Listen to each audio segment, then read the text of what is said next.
All right, Jason, thank you. Well, the old Gayfers department store building in downtown Mobile sat empty for more than 35 years, but soon that might finally change. A nonprofit has owned that building for 6 years with plans of turning it into an apartment. But the money has been a stumbling block. Investigative reporter Brendan Kirby is joining us live. And Brendan, city taxpayer money could actually make this happen. Yeah, that's right, Lenise and Byron. And let me show you what this landmark looks like right now. This building is T-shaped, and it fronts 3 streets: Dauphin, St. Emmanuel, and Conti. Mobile Mayor Sandy Stimpson wants to use $8 million in federal COVID-19 relief money, and that could be the final piece of the puzzle.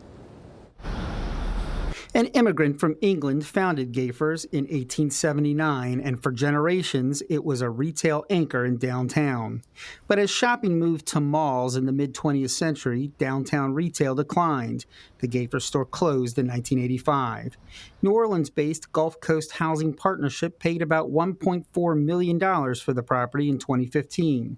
The vision is for something that doesn't currently exist in downtown Mobile: a complete overhaul that preserves the historic facade, adds 1.5 stories, and creates 94 affordable housing units. Final design work hasn't been done, but here's a look at what the 56,000 square foot building could look like. We just think it'll be a really transformative project, for the city and ultimately for the residents. That was Tom Champion, Senior Vice President of Development for the nonprofit organization. One obstacle has prevented this transformation: cost, with a total estimated price tag of about $27 million. The Mobile Housing Authority has pledged $1 million in exchange for setting aside 19 of the apartments for extremely low-income people earning about $19,000 or less for a family of 4. The rest would be for folks earning up to 60% of the area's median household income, about $35,000 a year for a family of 4. 7 or 8 different funding sources, including private loans and historic tax credits, would be part of the mix.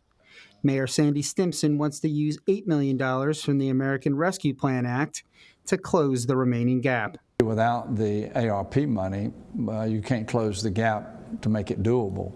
And the downside for the city of Mobile is the longer that it stays vacant, the more it's going to cost, to renovate it.